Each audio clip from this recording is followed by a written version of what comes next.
Hey everyone, what's up and welcome back to my channel. Now today's video is going to be a little bit more of a story time, so please grab yourself a drink, a snack, maybe a packet of crisps, biscuits or some carrots if you want to be healthy today. Grab a seat and let's just chat. Let's talk today. So I'm sure you've seen by the title of this video, it's all going to be about men or male figures in the beauty industry. And I just wanted to say that obviously this is something that I'm involved in, and I just wanted to share like my story a little bit. And the main key parts for me is going to be, you know, how I kind of grew up being a guy who was like into makeup, how the industry is and how it accepts that, and also what's happening now in the industry, and also what I feel like my message is and what I kind of like want to spread out there into the world of social media and life.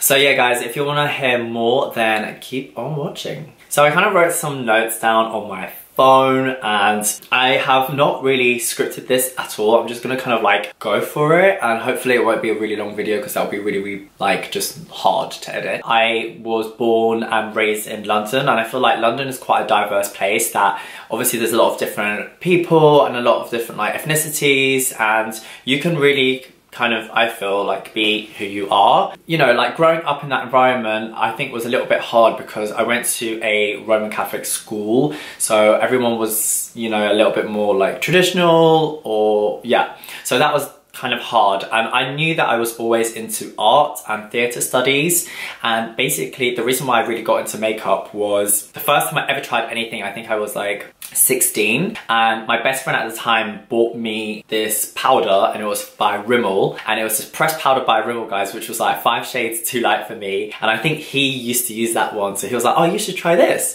Yeah, he gave it to me and I used it, and I was like, wow, this is so good. Looking back now, guys, it was the crustiest powder ever, in a sense that I would not put anything else on my skin. I just literally would put powder onto like clean skin and build up to the point where it was so matte and cakey and flaky, because I had bad skin as a child. Like, looking back now, I'm like, oh. But anyway, it worked at the time. We all have to start somewhere. And I feel like I was definitely like growing up more in a party scene where people were a lot more expressive, and people could express themselves in fashion, the creative arts, makeup, hair, and all of that stuff. And at the time, my hair was my way of expressing myself, and I was just like loving having like wacky hair all the time. And then I really started developing this kind of like crave and hunger for makeup, and I started experimenting at quite a young age, and I used to do like some really cool like extreme looks where I would have like embellishments on my head, or I would do like really big eye makeup, or I would always wear eyelashes, guys. I was like, I had a nickname at one point which was just eyelash, because I always had a different pair of eyelashes every single time I went out, and they were like big dramatic theatre, like theatrical, like coloured lashes. I felt like this was so fun and so expressive, and it really wasn't like that serious. And at the time there was obviously like no social media, there wasn't any YouTube or anything like that, and I felt it was this little group, and you would feel like a freak until you'd go to this club or bar where you'd feel okay. And I think that sometimes people did like maybe judge me a bit, because they were like, why does he look like that? Like, he looks weird. And it wasn't that I was trying to be feminine or feminize myself, it was just something that I loved expressing. So it was like quite a hard one to like get my head around. And to be honest, I wasn't really thinking about it at the time. I was just like young and completely naive, whereas now when I look back, I can make sense of it a bit more. So now that I look back, things I feel have changed so much more. Like, guys who used to wear makeup would never really do it on the street, because you would be like just, yeah, like a target. And even in a place like London, guys, like despite what you might think, like even if I'm wearing like a full beat look, a lot of people do still look. I don't know why, but they do. And I know that sometimes, if depending on where in London I am, like, you know, if you're wearing a lot of makeup or a lipstick or lashes, which I don't really wear if I'm going out on a day-to-day, but people will stare and people will look. So it's just how life is. And I know that sometimes, because I have a presence on Instagram, and you know, I've got a small following on there, I feel like people message me and they tell me their story, and it really touches me sometimes when they tell me their story, that it's inspirational to see someone like me, and that they wish that in the country that they live in they could be as expressive with themselves. It's like, I don't know how to describe it, guys, but it really touches me in a sense that why can they not be themselves in their country? Like, that's so unfair. Why can you not just be yourself? Like, makeup doesn't hurt anyone, it doesn't harm anyone. So looking back, yeah, I definitely feel like things have changed so much more now, and to see that there are guys who are in like cosmetic brand campaigns and on billboards and stuff like that, it is so crazy. I would never imagine a day like this in 2018, and it's so amazing that, you know, I'm around and I've seen this happen. It's just crazy that, you know, before you'd have to be this muscular guy who's really macho to be, you know, presented to the world in a visual or in a photograph in a magazine, and now you don't have to be that. You can be who you are and still be presented in the world in a nice way, which I think is just so awesome. I feel like I've always embraced individuality, and I think that my job is to make people look good and feel good, and that's why I've always been into being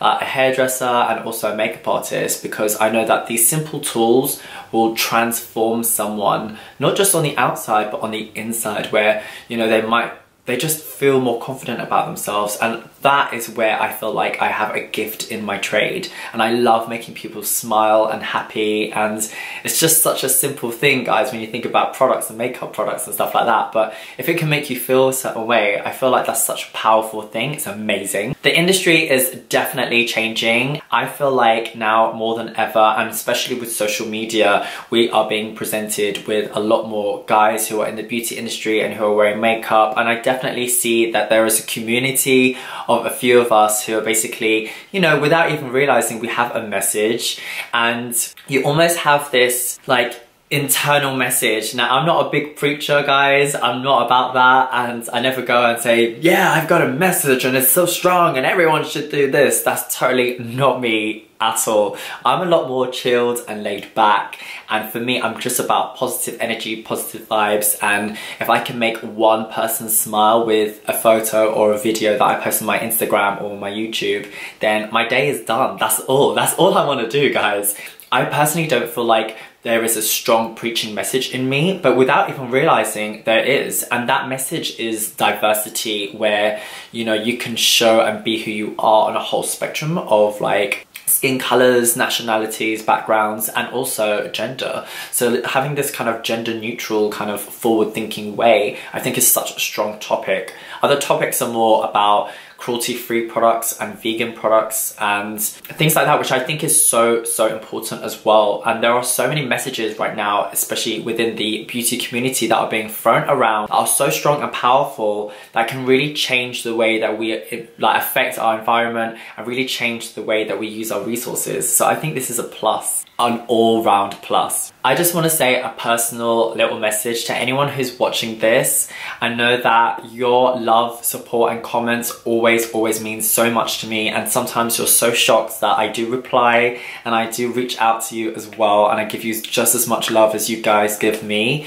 And for all those people that are watching, be yourself and always follow your dreams. Never ever let anyone like tell you otherwise, because people who are successful and people who are achieving their dreams have been knocked back time and time again, and it's okay to be knocked back. Always be humble and always remember like what really matters. And I think that whether you're a guy or a girl watching this, I hope that this video has inspired you to just be who you are, and let's like all embrace, hold hands and like just embrace and just be, you know, looking for a better tomorrow where you can wear a full beat face if you want and no one's gonna say nothing though. You can slay the day. Yeah, I hope you guys have enjoyed this video. I know it's been a little bit more deep and personal than my other videos, but I just really wanted to share this with you. And for anyone that's watching, keep smiling. I'm watching you, and I will see you on the next one. Bye. What is that bell? The Roman Catholic school's back. Oh shit. So I'm gonna try and speak over the loud bell noise that's going over in the background. How long is that gonna go for? Bye! We need triple glazing here.